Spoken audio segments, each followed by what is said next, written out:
기독교의 가장 큰 자랑은 십자가와 부활입니다. 그런데 부활이 없으면 십자가는 의미가 없습니다. 그러니까 우리가 십자가를 해석할 때 부활을 통해서 십자가를 해석해야 돼요. 예수님께서 부활하심으로 그분이 하나님의 아들이셨다는 사실을 확증한 거예요. 그러니까 십자가에서 죽으신 분이 누구예요? 하나님의 아들이셨다는 거죠. 어떻게 그게 증명되느냐? 부활로 증명되는 거죠. 그러니까 하나님의 아들이 나를 위해서 내 대신 저주를 받으셨고 내 저주값을 치르셨고 죄 문제를 해결하신 거죠. 그분이 누구라고? 하나님의 아들이라는 거죠. 이것이 부활로 확증된 것입니다. 그래서 부활은 영광이요, 승리요, 자랑인 줄로 믿습니다. 부활은 죄에서 승리입니다. 가난과 저주에서 승리입니다. 사망에서 승리입니다. 원수 마귀에서 승리입니다. 그러니까 지금까지 죽음을 이긴 승리는 이 땅에 없어요. 오직 하나님 안에만 있는 줄로 믿습니다. 그런데 이 부활은 누구를 위한 부활이에요? 우리를 위한 부활입니다. 그러니까 예수 부활은 나를 위한 부활이에요. 그러니까 예수 그리스도 안에서 이 부활의 능력이 내게 임하게 되는 것이죠. 예. 그래서 오늘 본문에 보면 예수님의 승리가 내 승리인데 이 승리는 일회적인 게 아니에요. 승리를 주시는 하나님, 이렇게 말씀할 때 이 주시는 이라는 단어는 이 헬라어로 보면은 시제가 있어요. 시제. 과거, 현재, 미래가 있는데 이 시제는 항상 현재. 항상 현재의 승리를 주는 거죠. 과거의 승리를 주신 하나님, 지금도 승리를 주시고 앞으로도 승리를 주실 것이라는 거죠. 그러니까 예수의 부활은 우리에게 완벽한 승리를 제공해 주는 것입니다. 예수 안에 있는 우리에게는 승리가 보장된 거예요. 옆에 사람 인사합시다. 예수님 안에서 우리의 삶에는 승리가 보장되어 있습니다. 이게 믿어져야 돼요. 이게 믿어지고 깨달아지고 이해되기를 주님의 이름으로 축복합니다. 그러니까 주님의 부활하신 소식은 인류의 가장 기쁜 소식이요, 내게 가장 기쁜 자랑스러운 소식입니다. 영광스러운 소식인 거죠. 그러면 그 은혜를 경험하고 그 은혜를 누리는 자들은 어떻게 살아야 되느냐? 여러분 부활을 믿습니까? 진짜 믿나요? 그러면 우리는 어떻게 살아야 되느냐? 이게 오늘 이 본문에서는 세 가지로 얘기해 주고 있는데, 첫째로는 부활하신 예수님을 믿는 자들은 감사하며 살아야 된다라고 말합니다. 자, 57절 한번 읽어볼까요? 우리 주 예수 그리스도로 말미암아 우리에게 승리를 주시는 하나님께 감사하노니, 이렇게 얘기합니다. 부활은 죄의 권세를 완전히 깨뜨려 버린 거예요. 사망을 이긴 거예요. 우리의 저주가 완전히 끝났음을 선포하는 거죠. 그러니까 부활의 은혜를 경험하는 사람들은 이제 더 이상 죄에 끌려가면 안 돼요. 우리가 예수님 몰랐을 때, 예수님 밖에 있을 때는 죄의 종이었어요. 죄에 무너지는 거죠. 죄를 지을 수밖에 없는 그런 상태가 우리였어요. 그런데 예수 그리스도 안에서 사망을 이기고 율법을 이기고 죄를 이긴 예수님 안에서는 이제는 우리는 승리하며 살게 될 줄로 믿습니다. 죄의 종으로 무너질 필요가 없어요. 이제 우리는 죄를 이겨내며 마귀를 이겨내며 승리를 선포하며 살게 될 줄로 믿습니다. 그런데 이 승리는 내가 잘해서 얻은 승리가 아니에요. 이 승리는 누가 주신 거예요? 하나님이 주신 거예요. 그래서 뭐라고 그래요? 오늘 본문에 보면 승리를 주시는 하나님께. 이 누가 줬다는 거예요? 하나님이 우리에게 승리를 줬다는 거죠. 그러니까 사망에서 생명으로, 심판을 이기게 하는 거, 저주를 끊어버린 승리는 예수님이 주신 거예요. 예수님 안에 있는 거예요. 그래서 바울은 이것을 알기 때문에 나의 나된 것은 하나님의 은혜다, 이렇게 그래요. 내가 구원을 받고 하나님의 자녀가 되고 죄를 이기고 승리하는 비결은 내가 된 것이 아니고 뭐라고요? 하나님의 은혜다, 이렇게 얘기를 합니다. 예. 그런데 우리가 이미 예수님이 승리하셨지만 우리가 세상 가운데 있기 때문에 완전히 마귀가 결박당하지 않았기 때문에 지금도 우리는 싸우고 있는 중이에요. 그런데 우리가 싸울 때 우리 스스로 싸우면 안 돼요. 예수님과 함께 예수님 안에서 싸워야 될 줄로 믿습니다. 그러니까 모든 승리는 예수님 안에 있는 거죠. 그러니까 우리가 이 세상을 이기기 위해서는 예수님 안에 있어야 돼요. 예수님이 내 안에 머물도록 모셔드려야 돼요. 예수님이 내 삶의 주인이 돼야 돼요. 여러분, 예수님을 여러분의 삶의 주인으로 모시기를 원하십니까? 그런데 우리는 예수님을 주인으로 모시면 조금 뭔가 빼앗길 것 같기도 하고 뭔가 손해볼 것 같은 그런 느낌이 막연히 있어요. 부자인 사람들, 예수님을 내 안에 모시면 뭔가 그걸 달라고 그럴 것 같고 그런 느낌들이 있어요, 없어요? 없어요? 그런 느낌들이 있는 거예요. 그런데 진짜로 예수님을 내 안에 모시면 빼앗기는 것이 아니라 반대로 예수님 안에 있는 모든 것이 내게 주어진 거예요. 예수님 안에 있는 모든 승리, 평강, 또 기적, 부와 귀 이런 것들이 모두 내 것이 되는 거예요. 그러니까 예수님을 내 안에 모시는 것은 예수님의 것이 내 것이 되게 하는 거죠. 놀래주세요. 그러니까 가장 지혜로운 삶은 예수님이 내 삶의 주인이 되게 하는 거죠. 그래서 예수님 따라 살면 예수님의 능력이 내 능력이 되고 승리를 얻게 되는 줄로 믿습니다. 그러니까 이 땅에서 가장 복된 삶은 예수님을 내 안에 모시는 삶이에요. 내 안에 모시면 내가 자녀가 되고 권세가 내 안에 주어져요. 자녀의 권세가 주어지게 되고 그 권세로 승리를 얻게 되는 것이죠. 그래서 우리가 우리 자신을 이기고 마귀를 이기고 죄를 이기고 유혹을 이기는 거지요. 그 이기기 위해서는 어떻게 해야 돼요? 우리가 세 가지 예수님을 내 안에 모셔드려야 돼요. 그리고 내 안에 계신 것을 믿어야 돼요. 그리고 그 다음에는 감사하며 살아야 될 줄로 믿습니다. 예수님을 내 안에 모시고 드리는 삶이 가장 안전한 삶이에요. 그분이 나를 이기게 하는 거죠. 그래서 성경에 뭐라고 그래요? 너희 안에 계신 이가 세상에 있는 어떤 신보다 크신 줄을 알지 못하느냐. 너희가 세상을 이김은 이것이니 우리의 믿음이니라. 어떤 믿음이요? 주님이 내 안에 계신다. 근데 그분이 내 안에 계신 건데 어떻게 계시느냐? 그분이 인격적이에요. 함부로 들어오지 않아요. 막 들어오지 않아요. 모셔야 돼요. 그분을 주인으로 모셔야 돼요. 그분이 주인으로 계실 때 우리 속에서 역사를 이루는 거죠. 예수님이 손님으로 내 안에 계시면 주님이 일하셔요, 안 하세요? 안 하세요. 요한복음 2장에 보면은 예수님이 손님으로 잔치집에 갔을 때 문제가 생겼을 때 아무 일도 안 해요. 포도주가 떨어졌다고 얘기하자 뭐라고 그래? 나와 무슨 상관이 있나이까? 손님으로서는 일할 수 없다는 거죠. 그래서 예수의 어머니가 뭐라고 그래요? 무슨 일을 하든지 그대로 하라. 주인 되게 하라.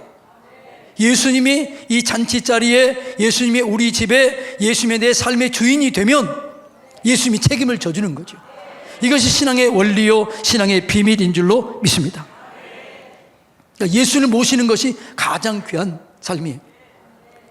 예수님이 내 안에 모시면 예수님이 다 해주는 거예요. 그래서 우리는 뒤따라가면서 와 뭐라고요? 그것밖에 안 나오죠. 승리를 경험해보지 못했기 때문에 그러는 거죠. 한번 해봅니다. 시작. 와, 야, 또 승리를 주셨구나. 또 이루셨구나. 내 삶을 이끌어 주셨구나. 이게 그리스도인의 고백인 거죠. 진짜 믿음의 사람들은 뭐라고요? 와우 하면서 감사하며 찬송하며 살게 되는 것이죠. 그래서 우리가 지난 일주일 동안 부흥했잖아요. 치유사역 훈련학교 했잖아요. 그때 가장 중요한 것을 뭘 가르쳤어요? 절대 감사, 절대 믿음. 근데 거기서 얘기하는 게 절대 축복이에요. 내가 축복하면 그 축복이 갔다가 오는 거예요. 그러니까 우리는 복동이에요. 축복을 빌어주는 자로 우리를 세운 거예요. 그 다음에 절대 찬송, 절대 사랑. 그러면 하나님의 무한한 사랑과 은혜와 능력이 내게 다 오게 되는 것이죠. 그래서 이 부활의 은혜를 경험하고 주님을 찬송하고 감사하는 자들은요, 어떤 상황과 환경 속에서도 감사해요. 질병 속에서도 감사하고, 문제 속에서도 감사하고, 사고 속에서도 감사해요. 왜요? 이미 우리가 승리를 주시기 때문에, 승리할 수 있는 지혜와 능력을 주시기 때문에 감사하는 거죠. 그래서 부활의 은혜를 경험하는 사람들은 어떤 상황과 환경에 관계없이 감사하고 찬송하는 거예요. 왜요? 이미 승리가 보장되었기 때문에, 이미 예수님이 승리하셨기 때문에. 예수님이 승리하신 것은 나를 위한 승리예요. 그래서 예수 승리, 내 승리. 예수 영광, 내 영광. 예수 권세, 내 권세. 이것이 우리 그리스도인의 삶인 줄로 믿습니다. 우리가 감사가, 신앙이 약해졌다, 감사가 약해졌다, 부활신앙이 흔들리는 거예요. 부활신앙이 다시 견고하게 세워지게 되면 나도 모르게 감사가 나와요. 찬송이 나와요. 또 감사하면 또 이거는 비례해요. 부활신앙이 견고하게 세워지는 거죠. 부활신앙이 세워지면 감사가 나오고, 감사가 나오면 부활신앙이 다시 세워지게 되는 것이죠. 그래서 이 은혜를 여러분 날마다 누리시기를 주님의 이름으로 축복합니다. 그 다음에 두 번째, 우리 그리스도인들은, 부활의 은혜를 경험한 사람들은 흔들리지 말고,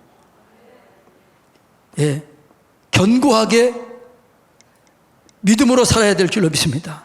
58절 상반기 읽어볼까요? 그러므로 내 사랑하는 자들아 견실하며 뭐라고요? 흔들리지 말라. 그러니까 우리가 부활을 경험했으면 뭐라고요? 견고히 서서 흔들리지 마라. 상황에, 환경에 흔들리지 마라. 왜? 예수님이 이미 승리하셨기 때문에 그런 거죠. 그러니까 부활의 은혜를 경험하는 사람들은 흔들리지 않아요. 왜냐하면 승리가 보장되었기 때문입니다. 우리가 미래를 모르면 불안해요. 근데 미래를 다 알면 불안하지 않아요. 예를 들어서 이런 거죠. 가장 재미있는 축구가 어느 나라로 가는 거예요? 일본하고 해서 이기는 거잖아요. 그런데 우리가 지금 일본이 잘하고 있어요. 그런데 일본하고 했는데, 어제 했는데 3대 0으로 이겼어요. 근데 오늘 또 아니 진짜 그런 게 아니고 그렇게 생각해 보라는 거죠. 근데 오늘 그 녹화를 녹화를 보는데 우리가 골이 막 들어가려고 해요. 그러면 어떻게 해요? 이걸 모르면 조마조마하고 어떡하지?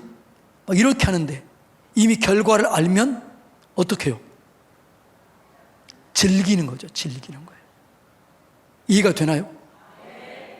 그러니까 우리는 이미 승리가 보장되었기 때문에 어떤 상황, 어떤 환경이 와도 즐기는 거예요. 이게 부활을 믿는 사람의 믿음이에요. 그러니까 이런 사람은 견고하고 흔들리지 않는 거죠. 이 믿음이 여러분의 믿음이 되시기를 주님의 이름으로 축복합니다. 그러니까 예수님과 연합하면 예수 죽음이 내 죽음이에요. 예수 부활이 내 부활이에요. 예수 권세가 내 권세예요. 예수 승리가 내 승리예요. 그러니까 예수님 안에 있으면 예수님의 모든 것이 내 것이 될 줄로 믿습니다. 예수님 안에서 우리는 하나님의 자녀가 된 거예요. 그래서 어떠한 고난이 와도, 환난이 와도, 심지어는 죽음이 와도, 순교가 와도 이기는 거예요. 그래서 이런 사람은 감당하지 못하는 거죠. 예수님의 제자들이 순교하면서 수많은 사람들이 돌아와요. 인도에 가면 첸나이라고 하는 곳이 있어요. 도마가 거기 복음을 전하 순교했어요. 그런데 인도의 그 첸나이 지역이 유일하게 기독교가 지금도 왕성하게 부흥하고 있어요. 도마 거기 교회가 있어요. 순교 장소가 있어요. 저도 한번 거기 갔다 와봤습니다. 순교는 부흥을 가져오는 가장 큰 승리예요. 그러니까 우리가 이 부활의 은혜를 경험하게 되면 어떤 상황과 환경 속에서도 승리할 수 있게 되는 것이죠. 여러분에게도 어려움이 올 수 있습니다. 환난이 올 수 있습니다. 고난이 올 수 있습니다. 그때 선포하십시오. 예수님이 이미 승리하셨다. 부활하셨다. 그 예수의 승리가 내 승리다. 그 영광을 나도 함께 경험할 수 있게 된다. 이렇게 고백하고 나가면 내게 능력이 생겨요. 그 은혜가 임하게 되는 것이죠. 이런 은혜 가운데 날마다 승리하시기를 주님의 이름으로 축복합니다. 그 다음에 세 번째는 이제 뭐라고 그래요? 주의 일에 더욱 힘쓰는 자들이 되라. 부활의 은혜를 경험했으면 뭐라고요? 흔들리지 말고 주의 일에 힘쓰는 자들이 되라. 자, 다시 58절 다시 한번 읽어볼까요? 그러므로 내 사랑하는 형제들아, 견실하며 흔들리지 말고 항상 주의 일에 더 힘쓰는 자들이 되라. 이는 너희 수고가 헛되지 않은 줄 알미니라. 여러분, 초대교회 성도들은 부활이 믿어진 거예요. 그러니까 초대교회 성도들의 전도 표제가 뭐냐면 예수 부활했다는 거예요. 부활을 자랑스럽게 여겼고 그 부활을 증거한 겁니다. 자, 로마서 1장 4절 읽어볼까요? 성결의 영으로는 죽은 자들 가운데서 부활하사 능력으로 하나님의 아들로 선포되셨으니 곧 우리 주 예수 그리스도시니라. 그러니까 초대교회의 가장 큰 자랑, 가장 큰 전도 메시지는 예수님이 부활하셨다. 그분이 하나님의 아들이셨다. 이걸 얘기한 거죠. 그래서 그들이 흔들리지 않고 주의 일에 더욱 힘쓰는 자들이 된 거죠. 부활의 은혜를 경험한 사람들은 주의 일에 힘쓰는 자들이 되어야 돼요. 주의 일이 뭐예요? 복음을 전하는 것입니다. 영혼을 구원하는 것입니다. 주의 일에 헌신하는 것입니다. 충성하는 것입니다. 그런데 뭐라고 그러냐면 주의 일에 더욱 힘쓰는 자들이 되라. 이 말을 보면 명령인데, 강력한 명령인데, 힘쓰는 자들이 되라는 원어적인 의미를 보면 최선을 다하라, 넘치게 하라, 온전히 헌신하라, 이런 의미가 있는 거예요.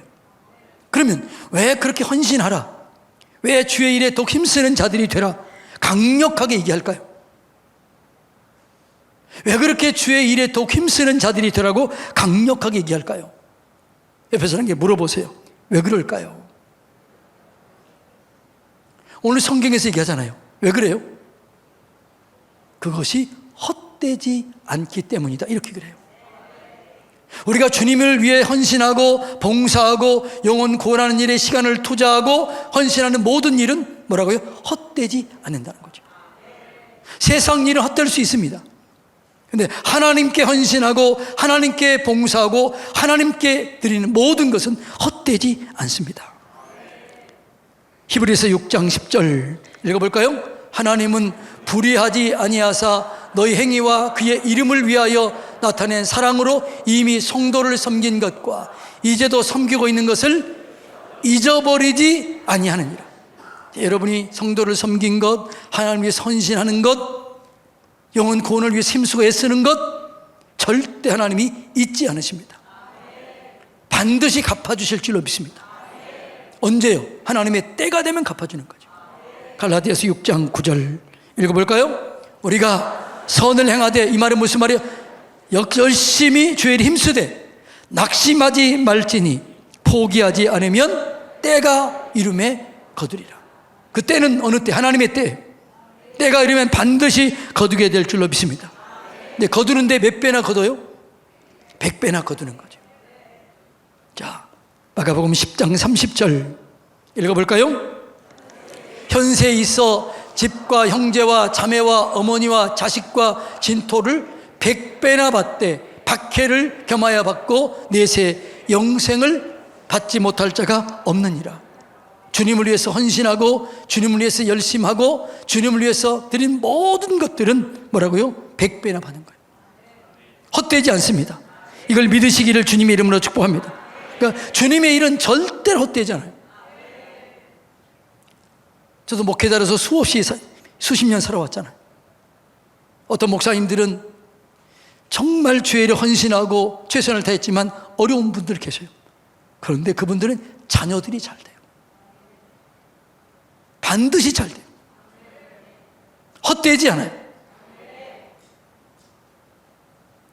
이것이 여러분 하나님의 약속인 줄로 믿습니다. 그리고 부활의 은혜를 경험하면 우리가 능력이 생겨요. 그 능력을 가지고 헌신하는 거죠. 그 능력이 뭐냐? 우리 가장 큰 믿음은 어떤 믿음이에요? 부활을 믿는 거예요. 가장 귀중한 믿음, 가장 완전한 믿음은 부활이에요. 믿음의 조상이 누구예요? 아브라함이에요. 그러면 부활의 믿음을 첫 번째 가졌던 사람이 누구예요? 아브라함이에요. 아브라함이 이삭을 드릴 때 뭐라고요? 내가 이 아들을 죽이면 다시 살려서라도 이 아들을 통해서 유업을 잇게 하실 하나님을 믿는 거예요. 그게 아브라함의 믿음이었어요. 그러니까 이 부활신앙은 첫 번째 아브라함이 가는 거죠. 이 부활신앙을 지금도 믿으면 우리 가운데 역사가 일어나게 되고 기적이 일어나게 되는 거죠. 자, 한번 볼까요? 마가복음 16장 14절부터 18절 읽어볼까요? 그 후에 11제자가 음식 먹을 때에 예수께서 그들에게 나타나사 그들의 믿음 없는 것과 마음이 완악한 것을 꾸짖으시니, 자, 예수님께서 믿음이 없는 것을 꾸짖어요. 마음이 완악한 것을 꾸짖었어요. 이 무슨 믿음이 없어요? 그 다음에 읽어볼까요? 이는 자기가 살아난 것을 본 자들의 말을 믿지 아니함이라. 무슨 믿음이 없는 거예요? 부활에 대한 믿음이 없는 거예요. 부활을 믿지 않은 사람을 꾸짖어요. 왜? 역사가 일어나지 않는 거죠. 그리고 이렇게 그래요. 또 이르시되 너희는 온 천하에 다니며 만민에게 복음을 전파하라. 이 복음이 뭐예요? 예수님이 부활하셨다. 그분이 하나님의 아들이시다. 그분이 우리 죄 문제를 해결하시고 저주 문제를 해결하시고 부활하셨다. 이걸 전하는 거예요. 이걸 전할 때 어떤 일이 나느냐? 믿고 세례를 받은 사람은, 이 믿음은 무슨 믿음이에요? 예수 부활의 믿음이에요. 부활하신 예수를 믿고 세례를 받은 사람은 구원을 얻을 것이요 믿지 않은 사람은 정죄를 받으리라. 그 다음에요, 믿는 자들, 이 믿는 자들은 무엇을 믿어요? 부활을 믿는 자들에게는 이런 표적이 따르리니 곧 그들이 예수의 이름으로 귀신을 쫓아내며 예수 이름으로 새 방언을 말하며 예수 이름으로 뱀을 집어올리며 예수 이름으로 무슨 독을 마실지라 해를 받지 아니하고 예수 이름으로 병든 자에게 손을 얹은 즉 나으리라. 이런 일들이 있는 거죠. 오늘 우리가 기도할 때 이런 역사가 일어나게 될 줄로 믿습니다. 하나님은 살아계십니다. 예수님의 부활은 사실입니다. 그러니까 부활을 믿는 자들에게는 반드시 역사가 일어나게 된 거죠. 오늘 우리가 성찬 예식을 할 때 성찬 예식은 나를 위해서 부활하시고 죽으신 그 예수님을 내 마음속에 모셔드리는 거죠. 그 살을 먹고 피를 마시는 거예요. 근데 그 능력이 내 능력이 될 줄로 믿습니다. 그럼 부활신앙을 가진 사람은 열심을 내요. 흔들리지 않아요. 감사해요. 이것이 부활신앙이에요. 사랑하는 성도님 여러분, 이 부활신앙으로 흔들리지 말고 포기하지 말고 이 부활신앙으로 날마다 이겨내시기 바랍니다. 인내하시기 바랍니다. 영광을 경험하시고 드러내시기를 바랍니다. 예수님이 내 안에 계십니다. 이제 성찬 예식을 할 때 성찬 예식은 예수의 살과 피를 상징적으로 받는 거예요. 그냥 형식적으로 받지 말고 이 성찬 예식 할 때 예수님의 살, 예수님의 피를 내가 마심으로 내 안에 예수님이 머물게 있다. 예수의 능력이 내 능력이 된다. 예수의 피를 뿌리고 바르고 덮지만 예수의 피를 마시는 건 능력이 되는 거죠. 에너지가 되는 거죠. 그 에너지가 되는 것을 믿으시고 오늘 성찬에 참여하시기를